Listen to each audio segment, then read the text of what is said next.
Laura Ingraham. This is Ingraham Angle from Washington tonight. We have some breaking news from journalist Chris Rufo that we're going to bring you in moments. And once again, the left is seeking to use the Department of Justice to target those who speak out, this time against those who oppose radical gender surgeries. Those details are just moments away.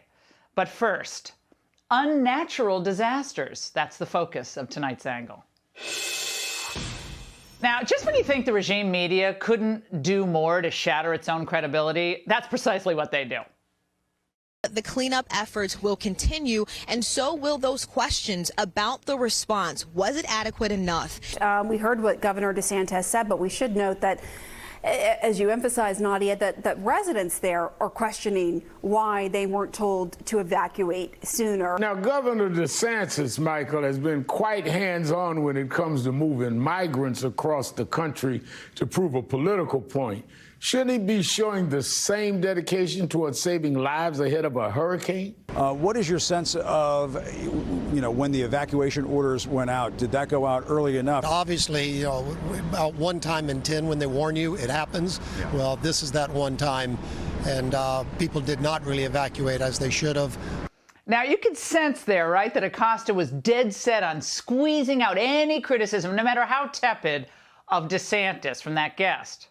Well, none of it landed.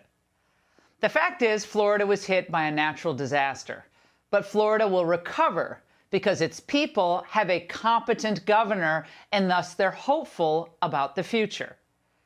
No wonder CNN and the likes of Maggie Haberman over at the New York Times are working overtime to cast aspersions and sow distrust. Hurricane Ian was horrid and deadly, but Hurricane Andrew, as in Cuomo, and then Hurricane Kathy, as in Hochul, and that wide storm surge from Hurricane Gretchen in Michigan, and Chicago's Cat 5 hurricane, Lori, and of course the ever-expanding Hurricane JB, as in Pritzker. The catastrophic ruin they've all left in their wakes will require years, not months, of cleanup. The results of their terrible policies, pro-criminal and anti-business, they can't be removed with a crane. It's going to take multiple defeats for them and their party at the ballot box. But real reporters would be pounding these pathetic governors on their records and pressing them relentlessly on why, for instance, Illinois, California, and New York are losing so much of their population to states like Florida and Tennessee and Texas. How are those winning records if you're losing your own people? Of course, most of the reporters who play defense for these failed politicians live themselves in well-to-do urban neighborhoods. They're cocooned in by their own bubbles of comfort. So they insulate themselves from the fallout of their heroes' policies that, obviously regular working folks can't escape. Yet they're rooting now against Florida's governor in a time of crisis? That's just so lame and it's so sleazy. But a lot of these folks are used to lying with impunity. For weeks, they've been pushing the false claim that Biden is staging some 11th hour comeback just in time for the midterms. But since August, the Angle has told you that this was untrue. But they're still trying to put lipstick on a donkey here. The New York Times' Nate Cohn did his best makeup job today, writing, "The idea that Democrats can hold the House is not as ridiculous, implausible, or far-fetched as it seemed before the Dobbs ruling overturned Roe v. Wade. It is a real possibility, not some abstraction in the sense that anything can happen." Well, other pretend reporters at Politico are trying a new line, floating the idea that rural voters are demoralized and won't show up to vote. Now, they hang this wishful thinking at Politico on the slightly lower rural turnout in a few recent special elections. Then they attribute this to the Dobbs decision. And then they extrapolate to indicate that this could presage voting patterns in November. I mean, this is just ludicrous. Even political neophytes know that midterm elections are historically referenda on the White House and the White House's performance. So it might be a good time to ask, how is the White House doing right now?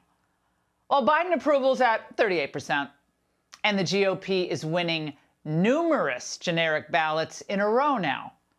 Monmouth polling has the president getting trounced on issues that matter most to the voters. Only 3 in 10 Americans approve of the job Biden has done on the nation's top concern, inflation, 30%, as well as the other concerns that Republicans are focused on, i.e. crime. He gets a 32% approval, and immigration, a pathetic 31% approval. So these are among the unnatural disasters that Biden and the Democrats have dropped on the American people, causing immeasurable tragedy and damage along the way. And you bet the voters are noticing. So given this cyclone of bad news, the regime media is trying desperately to find a rainbow, which means blame shifting away from Biden and toward the Fed. And I really don't know what, I don't know what Powell is doing with raising interest rates. People think that Jay Powell's asleep at the wheel. I mean, the guy is just Mr. Rate Hike now. Jay Powell is driving the economy into a brick wall and has become a liability at this point.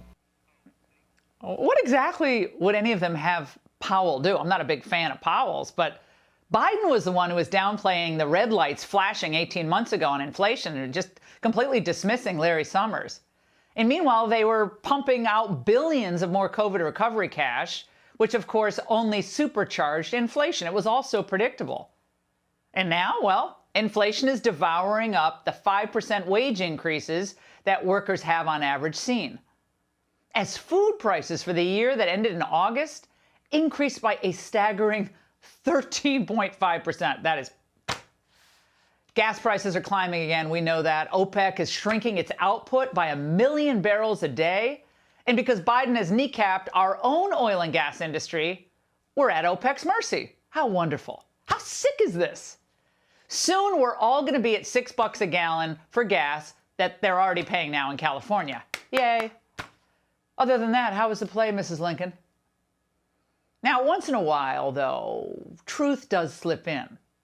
Some media outlets are now finally reporting on what we told you going back to, what was it, May 2020? When it was clear that Democrats were determined to keep their cities and states in COVID lockdowns. Power-hungry governors and radical mayors are endangering their states' futures and will eventually see their states left behind.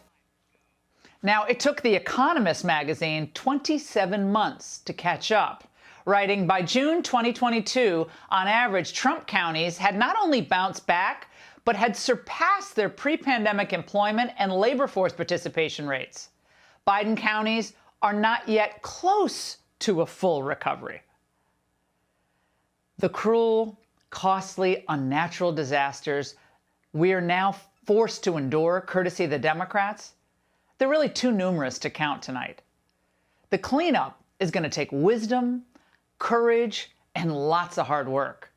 It's going to take a new Senate, a new House, and new leadership at all levels of government. It's time to choose pragmatism over pettiness, country over corruption, freedom over fear, and sound solutions over silly socialism. We're always going to have to deal with natural disasters, but no longer should we tolerate politicians who create unnatural ones. And that's The Angle. Hey, Sean Hannity here. Hey, click here to subscribe to Fox News YouTube page and catch our hottest interviews and most compelling analysis. You will not get it anywhere else.